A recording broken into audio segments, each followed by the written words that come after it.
morning, everyone. I wrote here welcome, but Todd took care of that. So I was looking out the window thinking, really, I want to start by saying thank you to Hashem for this beautiful, beautiful day and where we are. It's just stunning here. And I really appreciate it. I actually grew up in Miami Beach, but I never stop appreciating it when I'm here, just the beauty here. And I really want to thank everybody for taking time out of what we all view as our very busy and intense lives and schedules. I know mine just got a little more intense, as many of you know. My daughter Brielle just got engaged a few weeks ago. So between her getting engaged and our son David graduating from BU this Sunday, so we're leaving tomorrow morning at like some dark hour to get to Boston in time for that, and Nathaniel graduating from Weinbaum Yeshiva in a couple weeks. Preparation for this retreat was very interesting. It was like one phone on the retreat, one phone on with the wedding planner. It was great distractions. Let's put it that way. We recently read repeatedly in the weekly Torah portions about the appearance of saras, or like lesions on the skin. It appears on the person mostly who sins with lashon hara, with gossip. There is, however, a peculiar twist in the diagnosis of saras. With a person who's partially afflicted with the lesions, he's declared tameh, translated as impure. A person who was completely covered is tahor, is tameh, impure. No, opposite. A person who was partially afflicted with the lesion was declared tameh, impure, and a person who was completely covered is tahor, pure. I got distracted by Louis walking in the back there. How does this make sense? I always get distracted when I see you. I can't concentrate. For 25 years. It's been like that. Okay, so anyway, you get what I'm saying? Like, when you're completely covered, why would you be pure? And when you're partially covered, why would you be impure? It almost seems like it doesn't make sense.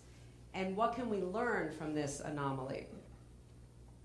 So the purpose of declaring someone tameh was to relegate him or her to an isolation outside of the camp or society. This was partially an outcome of measure for measure. It was to embarrass the person because their behavior embarrassed others. When you speak badly about others, it embarrasses others. So it was a little bit of a mida keneged mida. There was also a purpose to remove the person from others so that their example wouldn't be followed. In the case of a person fully covered with lesions, the embarrassment is so clear, it's so evident, that others would naturally keep a distance and not be inclined to model after such a person. So how does this instruct us in Jewish education? I think it's all about the danger of incompleteness. The Kohen deems the partially afflicted tameh because the evidence of his misdeeds is somewhat discreet, and therefore he's a much greater danger to society than the one who's fully and openly afflicted. You see, the Torah idea of purity is completeness or wholeness. When someone is fully one way or another, it's tahor, it's pure, it's evident, it's clear. When something untrue or even evil is partially hidden or draped in elements of truth or good, it's highly dangerous because it lacks clarity. God gives us this message many times over in the Torah. From the lack of clarity that befell Adam and Chava after their mistake to our contemporary challenge of survival. When our very existence is threatened by clear and pure evil, you know how the Jewish people react. We recognize it, we pull together like almost seamlessly. But when our enemies are masked with an expression of good intention, the confusion profoundly weakens our strong fiber, and we succumb to assimilation, both subtly and overtly. I believe that this is the worrisome condition of Jewish education. The system has strengths and positives that propel us along in support. But there is a lack of clarity, a fog that has settled from assimilating models of general studies into our transmission of holy texts and ideology. The evolution of this assimilation, it's traceable and it's natural as a result of our exile. We have adopted the practices of the societies we settled into, and the positives of those practices have, I think, muddied our judgment, like the partial saras. It's time to recognize the confusion and bring Jewish education back to a place of clarity and purity, tahor.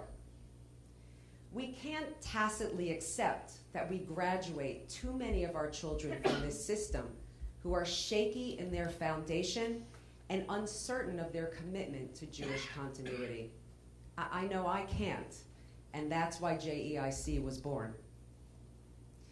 It's striking that North American Jews lack a universal mission statement for Jewish day schools. If we were to fashion one today, I'm certain that our vision would speak to the roots and essence of the Jewish people. Our distinction as a people remains to this day the revelation heard by each Jew when God revealed himself on Mount Sinai. We are a nation uniquely prepared by the clear and distinct instruction to teach our children, to hand down to future generations our most precious asset, the Torah. Our survival against all odds is attributed to every generation's commitment to this commandment, thereby passing along the most critical body of knowledge for all time. A nation without a land, the faithful transmission of Torah ensured the Jewish people's survival through exile, pogrom, and Holocaust. Rabbi Lord Jonathan Sacks points out that in a world of intellectual elite, quote, one of the most stunning gestures of Judaism was to overturn the whole idea of a hierarchy of knowledge. The covenant is contained in a text comprehensible not only to kings, but to every member of the nation, so that each becomes party to its terms, and each must give his or her consent before the covenant is binding. If the Jewish idea of equal opportunity education and each individual's choice of commitment has been our vehicle for survival, then surely we can accept no less than an educational model that reflects the inherent spiritual and eternal nature of this unique responsibility. If a universal goal for Jewish education is to transmit the teachings of God that instruct our lives ethically, spiritually, and practically, then that is precisely what our day school model should reflect. It is incumbent upon the purveyors of Jewish education to measure the methodology of Torah transmission for effectiveness in bringing us closer to that goal. If we aim to develop future generations of Jewish head, heart, and soul, then let's be certain that our investment in Jewish education is performing, not just adequately, but optimally.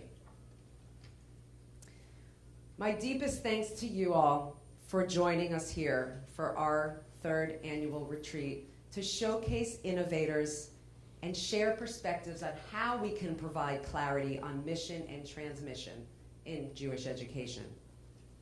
We will be enlightened and encouraged to hear from our finalists, Jewish educators in North America willing to stand up and say, in words and deeds, that we must, can, and will do better. thank you to our 5 finalists for providing a tangible representation of that elite group of thinkers. With your innovative models, we move one step closer to attaining clarity, to remove the doubt between what makes a strong, authentic Torah education and what does not.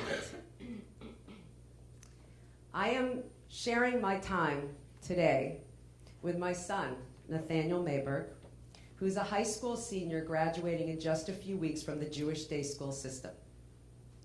Nathaniel attended 3 different Jewish day schools through middle and high school, and his experience has frankly provided the wind beneath my wings for JEIC. We are blessed that he is emerging from the system positively, but it was not at all a straightforward path. It was in large part Nathaniel's extra initiative to pursue truth through extracurriculars and relationships that he sought out, that he graduates with a healthy perspective and with tremendous potential to develop his Jewish life. My bracha to Nathaniel is that he should continue to develop the clarity and purity of wholeness of his Jewish self as he ventures out to Israel in August. My bracha to all of us is that we merit to elevate the quality of our Jewish day schools to levels which reflect the limitless potential of the Jewish people. We should be blessed to achieve this through unprecedented collaboration across the Jewish spectrum. We should be blessed to achieve a state of purity, clarity, that reflects the combined value of our most precious assets, our children and the holy texts we are tasked to convey to them. And now, for me, beyond children, I'm starting to think about grandchildren. Nathaniel?